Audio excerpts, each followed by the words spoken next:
Good morning.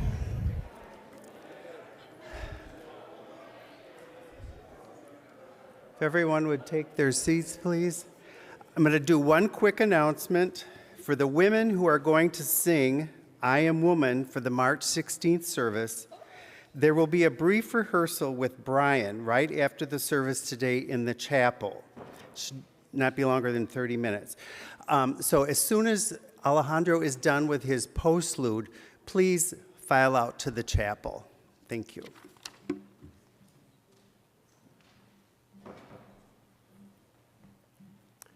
Good morning. My name is Stephen Lyon. I'm the treasurer in the Board of Trustees, a member of the choir, and member of the Right Relations team. I'm here today to talk about why I am a UU, why I'm here, what's important to me. So the main reason why I am a Universalist Unitarian is that it makes sense. And that's a very simplistic way of looking at it, but taking several steps back, going back decades and decades, my journey to arrive at Olympia Brown in Racine, Wisconsin, is a very long journey that's taken me across 4 continents, that's taken me across 24 countries and multiple languages. And I arrived in Racine as a result of the 2008 and 2009 economic collapse.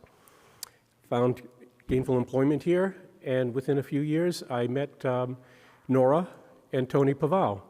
They introduced me to the UU tradition, and the first time I walked in to Olympia Brown, it reminded me of the Little Baptist Church in Allston, Massachusetts, where my parents had grown up. And I thought, nice place. And then I heard Tony Larson quoting from Lao Tzu and from various Sufi mystics. I thought, wow, that's a good combination.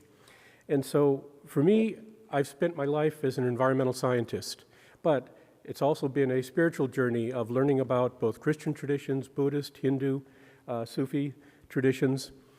And in this kind of environment, within these walls, all of those are considered various forms of the sacred. And so the outside world, as we have seen, can be a very unwelcoming and harsh environment.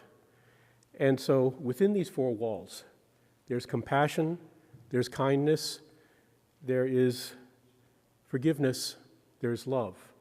And so I know of no better community for which I could be part of right now.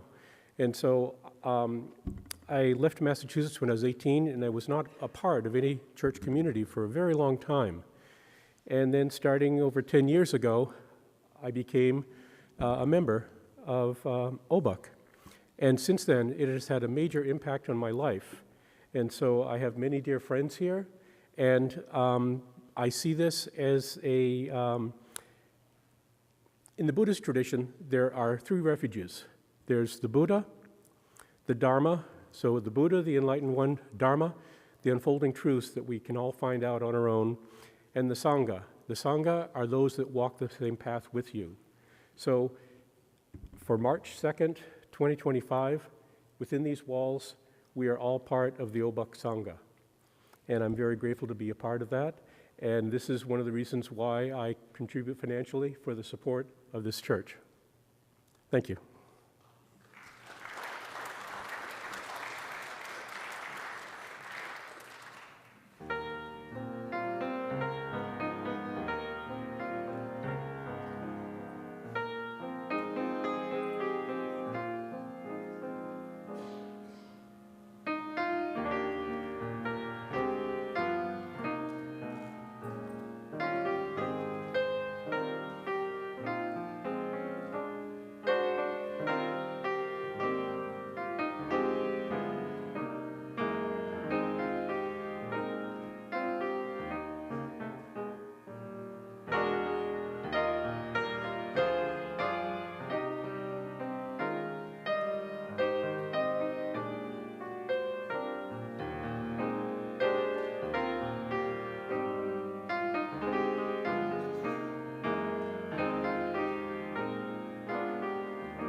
Good morning.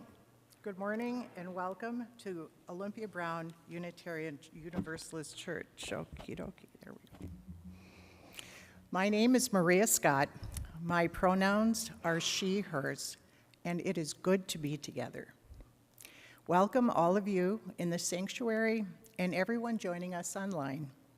We have come to this place this morning to claim and celebrate the promise of our UU faith, that each of us, in our own unique circumstance, how we express ourselves, our love, are welcome. Those of us with joy-filled or heavy hearts are welcome.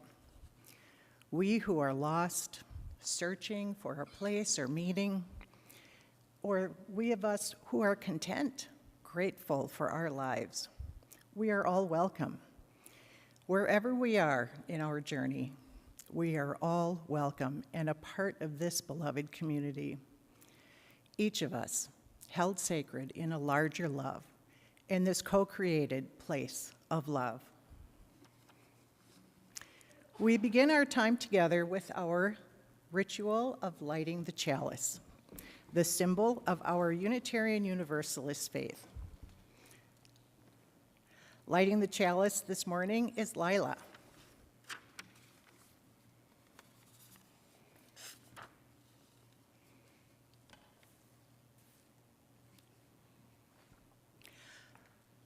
The words for today's chalice lighting are by the Reverend Scott Taylor. We gather today to hear the call of trust. Though our hearts have been bruised by broken promises and dreams deferred, may we listen again for that longing to repair and to be repaired, that hunger to start anew. Like this flame, trust is something that needs to be rekindled again and again. May today spark the fire of a new match.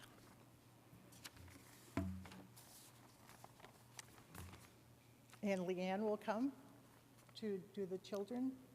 No? Oh, I'm sorry. Please join in singing. Okay, please join in singing. Oh, yes. There's no hymn?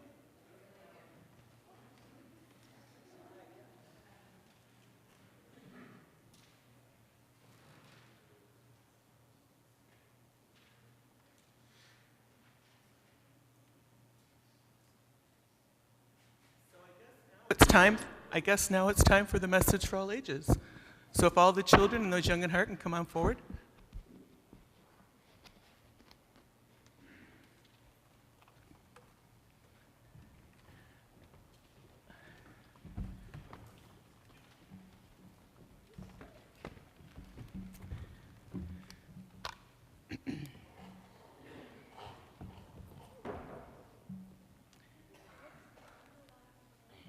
So this morning, I'm going to read you a story that we have done before, but because some books are really great, they're meant to be read more than once. And this is one of those books. This is called The Magical Yet. Do any of you remember? Yep. Yeah, it's a really great book, isn't it? There are days when your dreams haven't come true, or you're upset by the things you can't do. If you've lost or failed or cried just a bit, you're tired of waiting, ready to quit. Why would that little girl be ready to quit? Why, Ellie? Her bike broke, yeah. Like that shiny new bike you couldn't ride, and it didn't matter how hard you tried. You couldn't pedal, you couldn't steer, and you couldn't get that bike into gear. Then, when you thought you were on the right track, you popped a wheelie and fell on your back. And now, you won't ride. No way, not never. No riding for you, you'll walk forever. Don't give up now. There's a major game changer, a most amazing thought rearranger.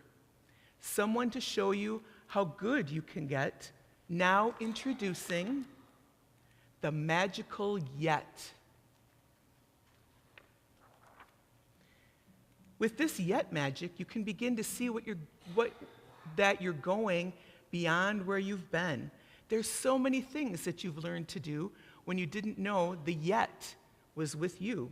Like when you babbled before you could talk, or how you crawled before you could walk. Yet's a dreamer, a hoper, a trier, a maker, a doer, a gotta fly higher. This yet finds a way even when you don't, and yet knows you will when you think you won't. Like that shiny new bike that you couldn't ride, hop right back on with the yet by your side. Yet doesn't mind warm-ups, fixes and flops, do-overs, redos, stumbles and stops. Yet knows there's mistakes, some big and some small. With yet, you're sure to get over them all. Play the kazoo or play the bassoon. Jam with the yet, and you'll soon be in tune. Try skateboarding tricks, like the ollie hell flip. This yet can get to the championship. Tongue twisters twisted, your tongue in a knot, yet says keep trying and practice a lot. Be patient, yet can't do it overnight. Some things take months or years to get right. But if you keep leaping, dreaming, wishing, waiting, learning, trying, missing, with the yet as your guide along the way, you'll do all the things you can't do today. Now you're bolder, braver, starting to see with yet you can get where you want to be. You finally did it. Yet knew you could. You're not just riding, you're getting quite good. But don't stop now, you've got so much to do. The good news is this yet grows with you. No matter how big or old you may get, you'll never outgrow, you'll never forget. You can always believe in the magic of yet. Let's look at how the little girl's grown up. So this means yet. What does they mean by a magical yet? What do you think, Lyra? Are there lots of stuff you haven't done yet? Yeah. So that's the magical yet. You haven't done it yet. But you're probably going to do it someday. And even if things are difficult, like you break your bike, you're never going to ride your bike again, but it's just because you haven't done it yet. That's the magical yet. I haven't fixed my bike. You haven't fixed your bike yet? What's something you haven't done yet, Lila? Doing a cartwheel. You haven't done a cartwheel yet? Okay. And I haven't. You haven't done a cartwheel yet either? Lyra, what haven't you done yet? I haven't ridden my bike without training. You haven't ridden your bike without training wheels yet? There's a lot of things. Even the grown-ups out here, there are things that they haven't done yet. I bet there's a bunch of people that haven't gone skydiving yet. What haven't you done yet, Malcolm? I haven't done it to sexual wheeling without falling off. I haven't done a wheelie yet. Okay. You haven't, okay. There's lots of yet you haven't done. Ellie, what haven't? Rollerbladed off my street yet. Ellie hasn't rollerbladed down her street yet? Lyra? There's lots of yets. I don't have a skateboard and know how to ride it yet. Don't have a skateboard and know how to ride it yet. So that's the magical yet. If you keep on thinking, I don't have a dog yet. you don't have a dog yet. If you, if you keep on thinking of positive things that you haven't done yet, it's a positive way to think instead of thinking about the negative things that happen, right? So now we haven't done the children's blessing yet, so let's do that.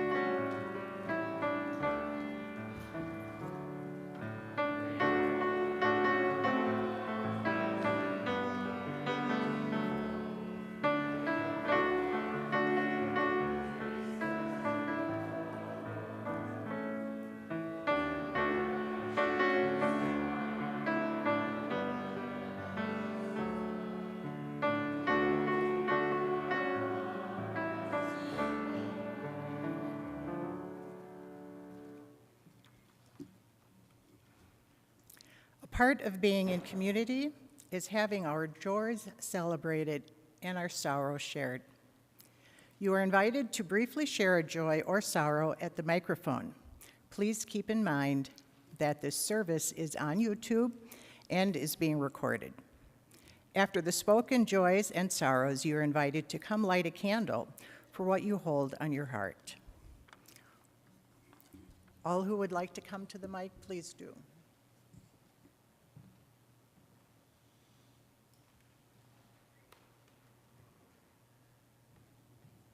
I'm Joyce Firebaugh, and after Friday's fiasco, I thought I couldn't get more depressed. But anyway, I had the joy on Saturday to help at Case High School with a solo and ensemble contest, and it was wonderful to see all those young people, and I got to talk to high school kids who are remarkable. There is a future for us.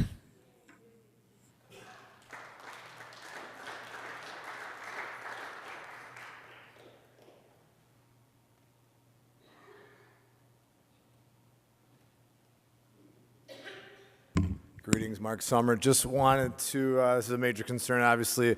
There's a referendum coming up April 1st that needs, RUSD is strapped for cash because of the state budgets that have just been choking us away, the public schools, unaccountable voucher system as well. So please vote yes so we can, this is called an operational. There was a building referendum that passed 4 years ago, so they're rebuilding a lot of the buildings, but that can only be used for buildings. But please consider voting yes. Thank you.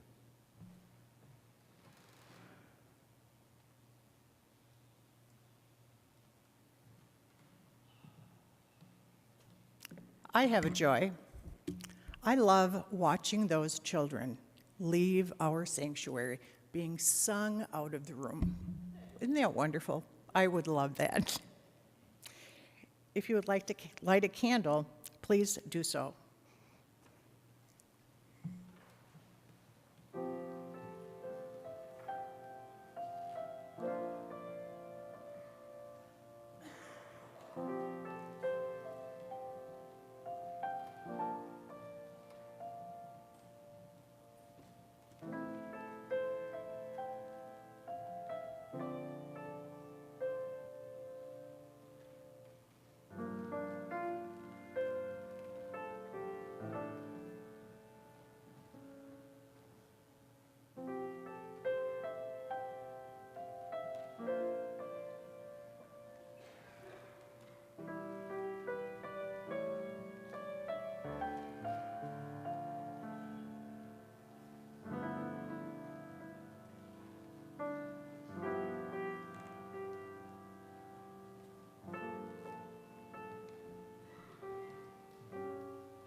We light one more candle for the joys and sorrows on the hearts of those with us online. Love is always holding us. Rest in that love and be nourished by it. Please join us in singing There Is Love.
thought you might appreciate these wise insights from the great theologian Howard Thurman. I've ungendered the piece for modern times. During these turbulent times, we must remind ourselves repeatedly that life goes on. This we are apt to forget. The wisdom of life transcends our wisdoms. The purpose of life outlasts our purposes. The process of life cushions our processes. The mass attack of disillusion and despair, distilled out of the collapse of hope, has so invaded our thoughts that what we know to be true and valid seems unreal and ephemeral. There seems to be little energy left for aught but futility. This is the great deception. By it, whole peoples have gone down to oblivion. Without the will to affirm the great and permanent strength of the clean and the commonplace, let us not be deceived. It is just as important as ever to attend to the little graces by which the dignity of our lives is maintained and sustained. Birds still sing. The stars continue to cast their gentle gleam over the desolation of the battlefields, and the heart is still inspired by the kind word and the gracious deed. There is no need to fear evil. There is every need to understand what it does, how it operates in the world, what it draws upon to sustain itself. We must not shrink from the knowledge of the evilness of evil. Over and over, we must know that the real target of evil is not destruction of the body, the reduction to rubble of cities. The real target of evil is to corrupt the spirit of a human and to give their soul the contagion of interdisintegration. When this happens, there is nothing left. The very citadel of humanity is captured and laid waste. Therefore, the evil in the world around us must not be allowed to move from without to within.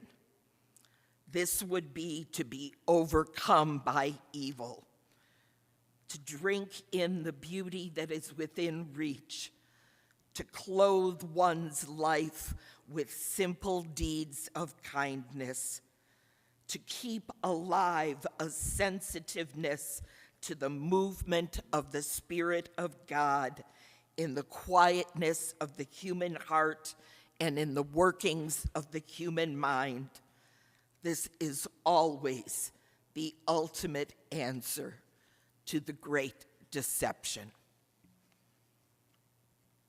And so please rise in body or in spirit and join me in singing hymn number 128, For All That Is Our Life.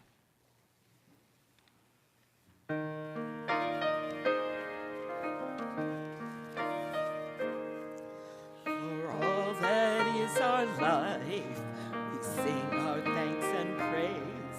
For all life is a gift which we are called to use to build the common good and make our own days glad.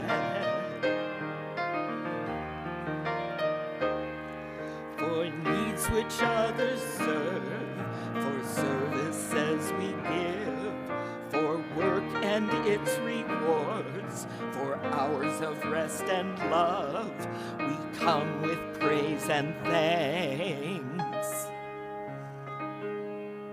For all that is our life,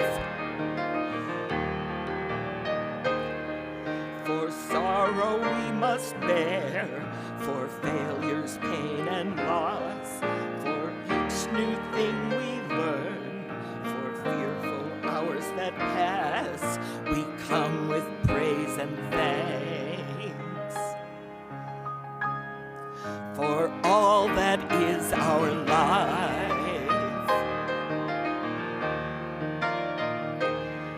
for all that is our life, we sing our thanks and praise, for all life is a gift which we are called to use to build the common good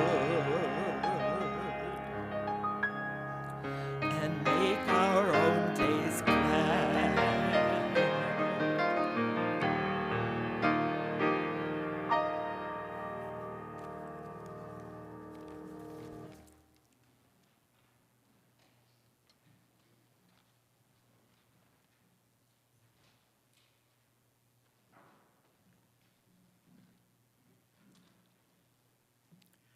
There are many ways that we give life to our church, and a monetary offering is one of them.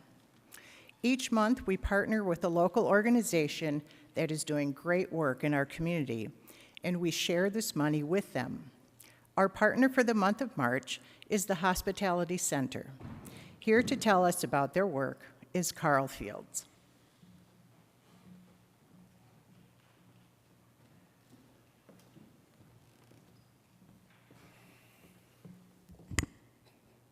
This is not unusual. I have to do this all the time. Everywhere I go, and that's quite all right. Amen. Everybody's welcome, right?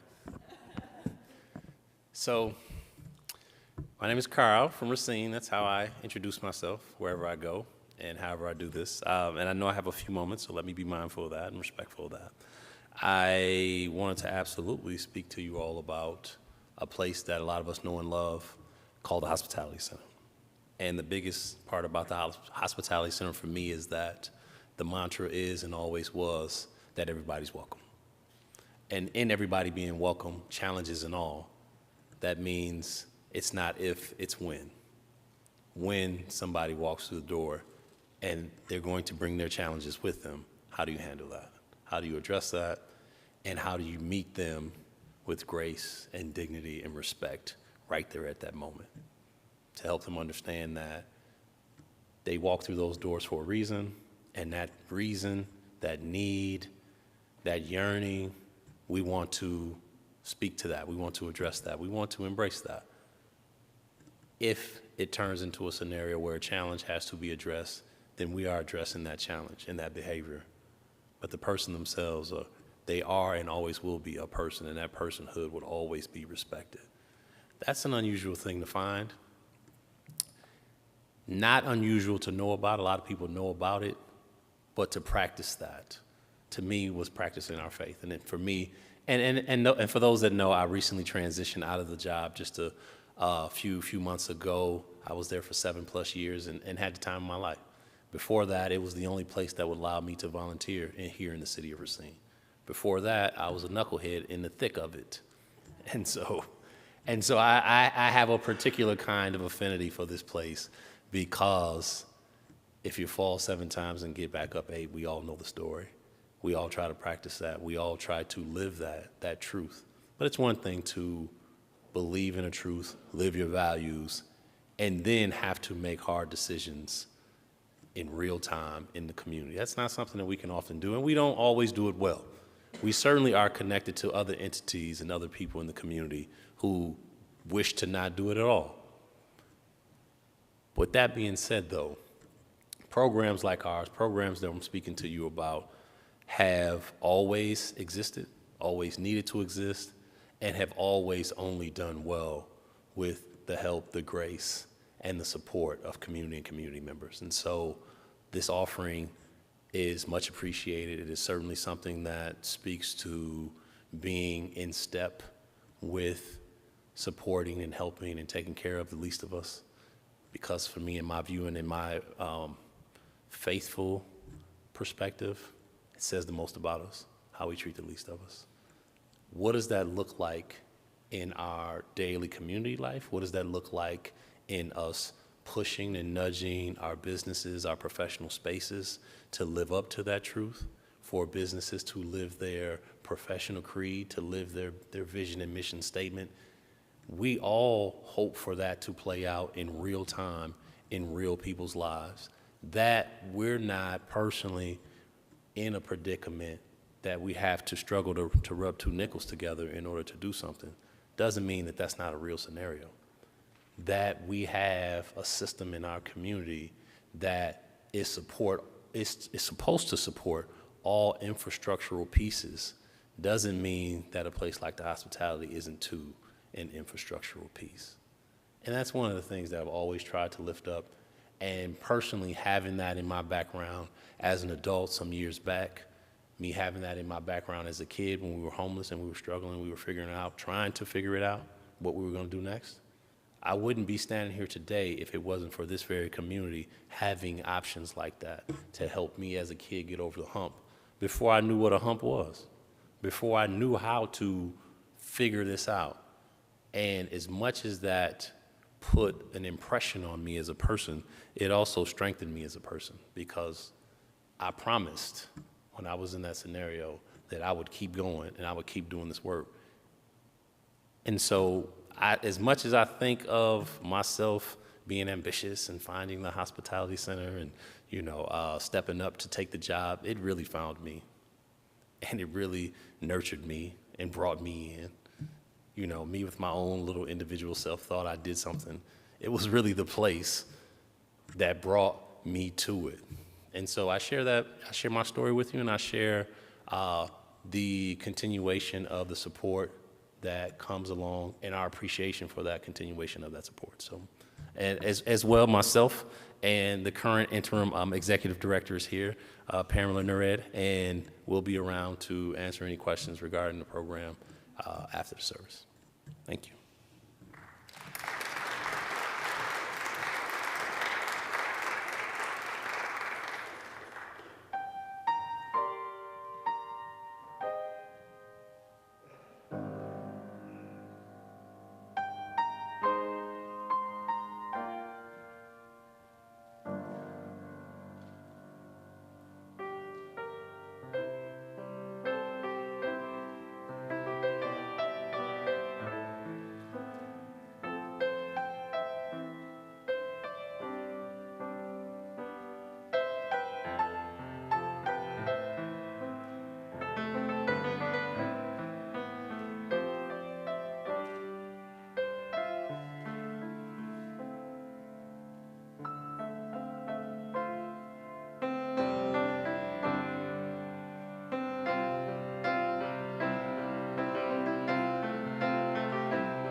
sorry, Carl, I gotta.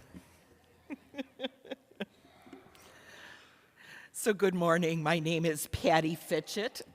I am the Director of Community Worship at Bradford Community Church, Unitarian Universalist, your sibling congregation down in Kenosha. And my first order of business is to say, yes, we would love to join you in 2 weeks for your celebration of historical women of Olympia Brown, and to hear you sing I Am Woman. I will not spoil the surprise by telling anyone else, but that sounds like it's going to give me goosebumps, so I'm really, really happy to hear it. We will be thrilled to join you on March 16th, so yay. Our Soul Matters theme for the month is trust. So in religious circles, talk of trust most often revolves around having faith that life will look after us. For instance, our Christian friends sing hymns about God watching over us and keeping an eye on the sparrow.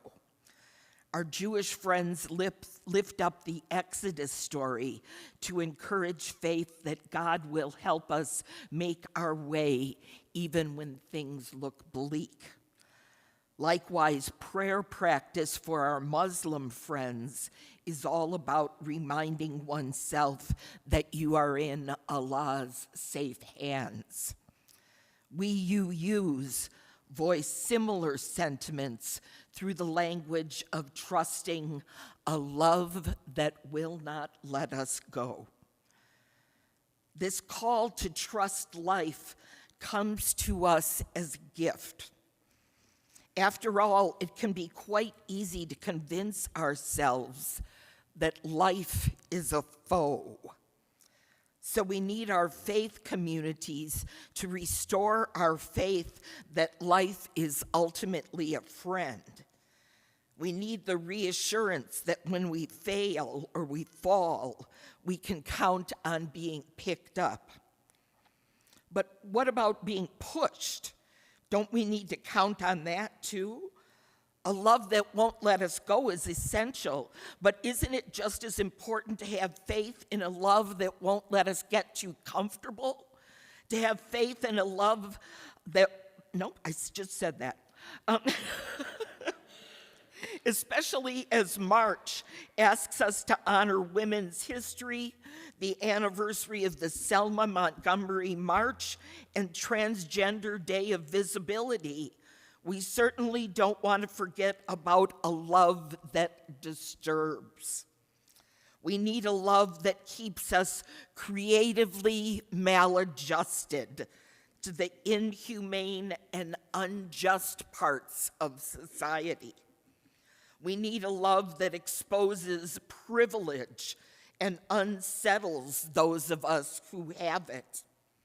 We definitely need a love that tells those of us who are marginalized and tired, I won't let your pain be ignored. And just when that type of trust seems the one we should all place at the center of our hearts, another voice adds itself to the mix. This one reminding us to trust that it's not all up to us, that sometimes it's okay to rest. A voice that doesn't disturb and push, but instead assures us that we can let go, that tells us to trust that we can, for a while, put the work down because others are ready to pick it up, knowing that we will be there to pick it up when rest calls to them. So friends, where does that leave us? What is it? Trust life to pick us up? Trust life to push us and poke us? Trust that it's okay to put the work down for a while? It's all of them, of course, and more. But maybe mostly it's about trusting that we'll know which call is right for us and when. Maybe it's about having faith in ourselves and not letting anyone tell us what we need to trust in the most. Another way to put this is to say that we need to make room for everyone's uniquely broken heart. We all experience a loss of faith in our own way. The trust you need to repair is likely different from mine. But what we both long for is safe space. Space to say how hard that work of repair is. Space to say how much our experience of broken trust hurts. So how about it, friends? This month, let's prove to each other that we can be trusted to offer safe and wide open space for each other's broken hearts. When I was in college the first time, way back in the late 70s, early 80s, I took a class called Class Voice. And it was a voice class for people who weren't like music majors. And so I was in a class voice with a bunch of like actors and dancers and like flute players and stuff. And the first thing in the first class, she did the teacher did like a warm up to try to figure out where our range was. And so she had us sing la la la la la la la, and she like wrote down where our range was, and with a very disapproving look on her face for all of us. Oh, no. And so by this time, we were all very, very much cowed by her presence, and this did not seem like it was going to be a good time. And so she was an Alexander technique teacher, and so she said, well, what we need to do is we need to learn to trust each other. So we're going to do a trust exercise where we're going to pair up, and what we'll do is one of us will fall back into the arms of the other one, and we're all looking at each other like, I don't know, that sounds, and she could tell that we were all like, She said, well, I'll demonstrate. And so she leaned back to my friend Bobby, who was a dancer, and she said, and I'll fall back into your arms. And she fell back, and Bobby dropped her right on the floor. So I think the moral of that story, first of all, I've done some Alexander training since then. The moral of the story is I don't think that's a good exercise to start with. And the other moral is that you can't force trust. It has to be something that has to grow organically. I found this reading by the Reverend Sherry Woodbury. And it's on trusting the possible and reaching it together. She says, here we are in our circle again, a circle of vision and reflection, a forum for deciding and empowering. Here we are at the base of another bridge, another space spanning the shores of today and tomorrow, beckoning us to cross the chasm one day at a time. Here we are, gathered again at the cusp of the future, at the boundary that holds community together. We are here in a circle of love and trust, brought to this moment by a series of choices and promises, by hope and gratitude, by our own shadows, faced and befriended, with a servant's heart, with a leader's listening, with a parent's love.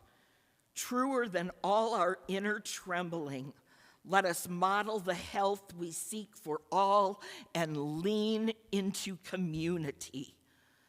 Somewhere out there we all dream is possible. Somewhere in here, we are sowing the seeds. Now, whenever I think of gardening, I think of my friend Carolyn, and I've spoken before that I have a weekly spiritual practice with some women, and Carolyn is my gardener friend.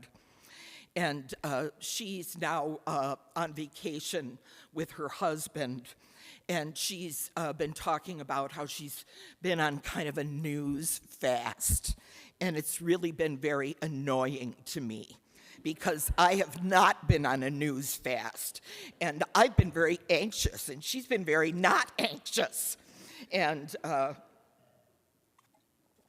so our differences in the way that we've been treating things has, like I said, been very annoying to me. But a few weeks ago, she shared this reading, and it was one of those, wow, I never even thought about that that's how that happens. And it made me think about how we all have our own roles in community in such a different way that I thought I'd share it with you. So I guess her having her news fast and some time to think was a good idea. So here's what Carolyn shared. Usually, I think of anchors as something to keep us in place, to hold us steady as the world around us moves. But there's at least one other use for an anchor. Imagine an old sailing ship. On a big 150-foot schooner, there aren't any motors or oars on the boat itself. The ship is designed to work with the wind. When you're out on the open sea with the wind at your back, it cuts through the waves fast and straight. But how does the ship get out of port? What do you do when the wind isn't at your back, but coming straight at your face? Maybe you're stuck with no wind to be had at all. There's at least one other way to use an anchor, called warping. The crew of a becalmed ship would take a kedge anchor and put it in a rowboat. The crew rowed it as far as they could out in front of the ship and dropped the anchor. The crew aboard the ship hauled on the anchor, not bringing it up, but bringing the ship slowly over top of the anchor. Then they pulled the anchor up, put it back on the rowboat, and repeated the process. It's not fast, and it takes an enormous amount of work from many people working together. But in this way, even the largest sailing ship can move forward without any wind. I think of an anchor as kind of a motivation when the wind is against us. Hope doesn't require that the wind be at our backs. It's not moored to a certain understanding of the experienced world. Hope is challenging, if not impossible, to grasp alone. Hope, in this sense, is a discipline to anchor myself to something that I can't quite grasp yet, but I trust is there, and a discipline to pull toward that goal together, one day at a time.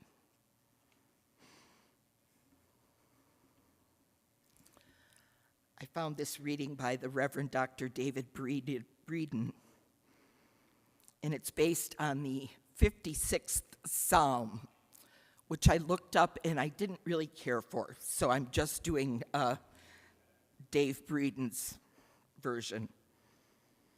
He says, "Of human wrangling, there is no end. Endless struggles engulf us. Where do we find hope? There is trust in words that have been spoken. Despite all the words that have been hurled, we find meaning talking with each other. We weep until the pillow is soaked.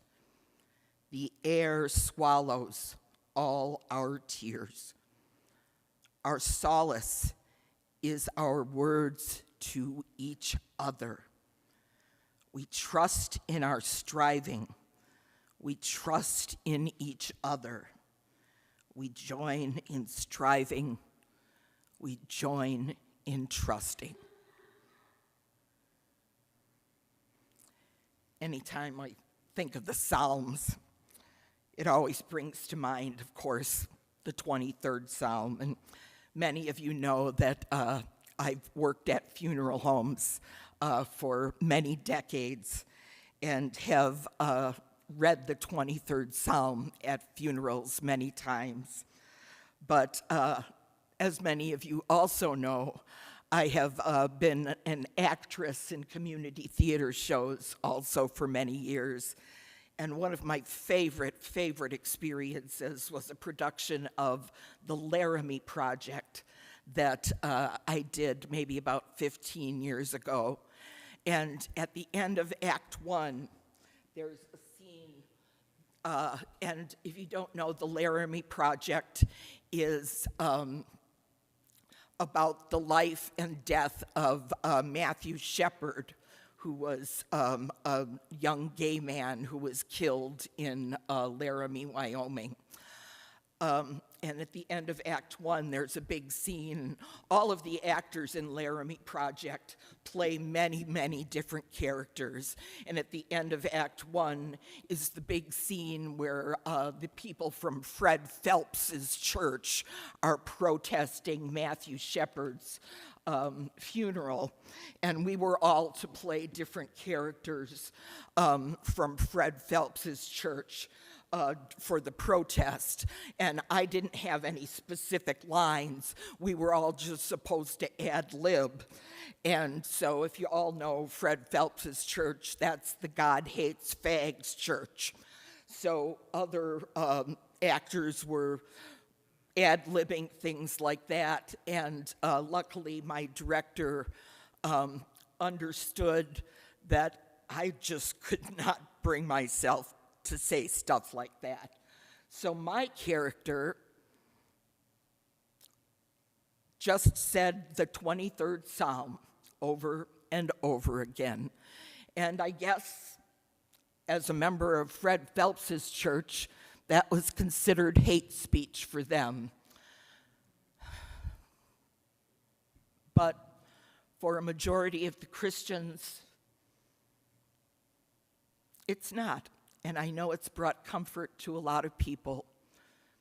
And so if you'd like to say it with me, the Lord is my shepherd, I shall not want. He maketh me to lie down in green pastures. He leadeth me beside the still waters. He restoreth my soul. He leadeth me in the paths of righteousness for his name's sake. Yea, though I walk through the valley of the shadow of death, I will fear no evil, for thou art with me. Thy rod and thy staff, they comfort me. Thou preparest a table before me in the presence of mine enemies. Thou anointest my head with oil. My cup runneth over. Surely goodness and mercy shall follow me all the days of my life, and I will dwell in the house of the Lord forever. But of course, because we're Unitarian Universalists, this psalm was recast in the language of love during the 2017 GA Memorial Service to honor UUA moderator Jim Key, and I share it with you now.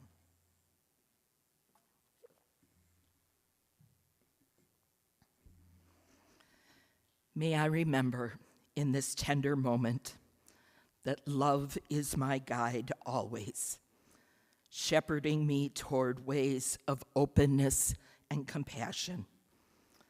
I have what I need, really, with love at my side, above me, below me, in front of me, behind me, inside every cell of me, love infused everywhere.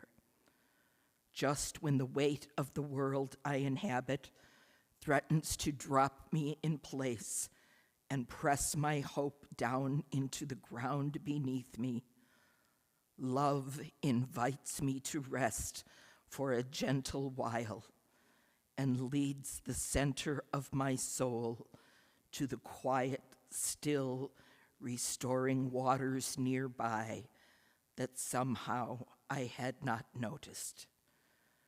And so love quietly sets me once again on its tender and demanding path. Even when the walls close around me and the cries of death echo through untold corners, gripping my heart with fear and sadness, I know that all will be well, that I will be well, when love whispers near me, glints at the corner of my eye, rests with gentle and persistent invitation upon my shoulders. Yes, love blesses me, even as the sources and symbols of my pain look on. Love blesses me from its infinite well, and I turn and notice that goodness and kindness and grace follow me everywhere I go. I live in a house of love, love that will not let me go.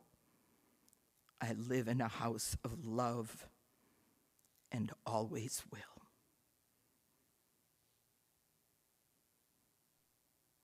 Amen. And blessed be.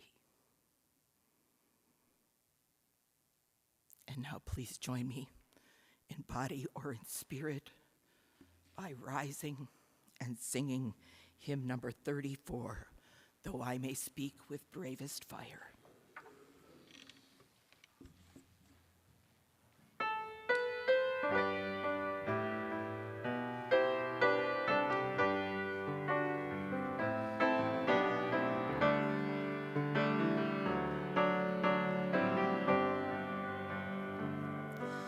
I may speak with bravest fire and have the gift to all inspire and have not love, my words are vain as sounding brass and hopeless gain.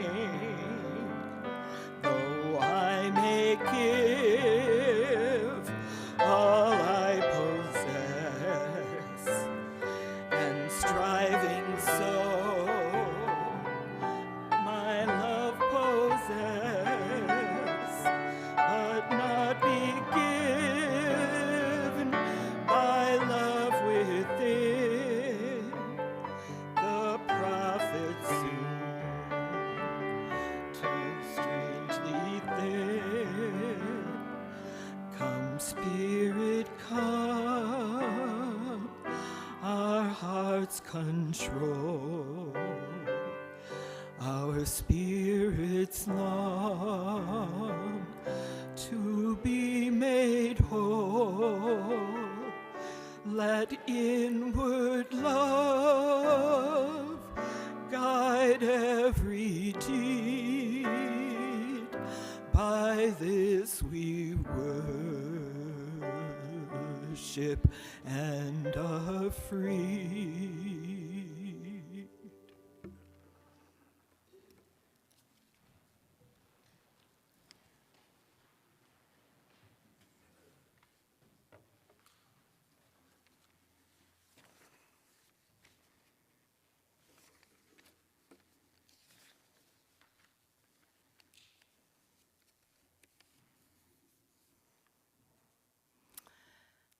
Maria, if you could extinguish the chalice.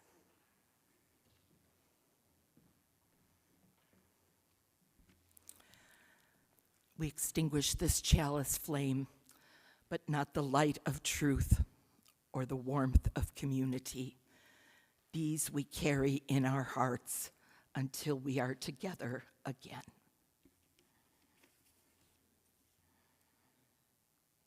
Our benediction is from the Reverend Gretchen Haley. What's going to happen? Will everything be okay? What can I do? In these days, we find ourselves too often stuck with these questions on repeat. What's going to happen? Will everything be okay? What can I do? We grasp at signs and markers, articles of news and analysis, Facebook memes, and forwarded emails, as if the new zodiac capable of forecasting all that life may yet bring our way, as if we could prepare, as if life had ever made any promises of making sense or turning out the way we thought, as if we're not also actors in this unfolding story. For this hour we gather to surrender to the mystery, to release ourselves from the needing to know, the yearning to have it already figured out, and also the burden of believing we either have all the control or none of it. Here in our song and our silence, our stories and our sharing, we make space for a new breath, a new healing, a new possibility to take root. That is courage, forged in the fire of our coming together and felt in the spirit that comes alive in this act of faith, that we believe still a new world is possible, that we are creating it already, here and now.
It's time for some announcements. Carolyn, you want to start us off?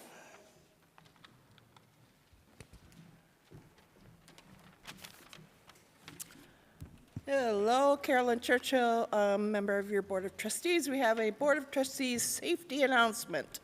The UUA, in an executive message in November, advised us that as the political climate of hate and blame, focusing on the other, is intensifying, UU churches may become targets because of our work of social justice. The UUA is encouraging member congregations to be aware of our vulnerabilities. In response, the board has made a decision in the name of safety for our congregation on Sunday mornings to lock the 7th Street doors once our service begins. That would be the front doors here. It means that to enter the building after 11 a.m., you will call or text the church's new cell telephone number, which will be posted on both the 7th Street and parking lot doors. The person receiving the calls or texts will then come and let you in through the south entrance. Please see the Board of Trustee notes in the March Unifier for further information or speak to one of the board members. Thank you. Thank you, Carolyn. The OBUUC UU The Vote Committee is hosting a postcard writing event on Thursday, March 6th from 10 a.m. to noon in Erman Hall for the upcoming Wisconsin April election. Please let Diane Lang know if you want to participate. Next Sunday, immediately after our service, First Presbyterian Pastor Darren Utley will lead a tour of the Abolitionist Underground Railroad station located in the basement of the church.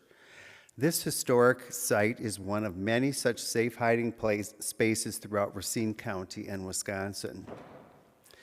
March 16th will be a special service for Women's History Month. Folks from First Presbyterian and Bradford Community Church Unitarian Universalist have been invited.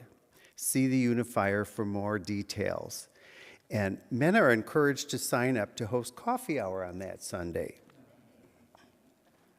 March 16th is the next deadline for paper raise right orders. See me if you need a form. OBUUC has the opportunity to join with First Presbyterian in decorating for Easter and spring. Plants can be taken home after Easter Sunday service, April 20th. The deadline for ordering is March 23rd. We thought we'd have sign-up forms here today, but we don't have them, so keep it in mind and be ready for next Sunday if you want to sign up. And the Unifier has more information. For more information and details about some of these announcements, along with others and community announcements, see your monthly and Sunday emails.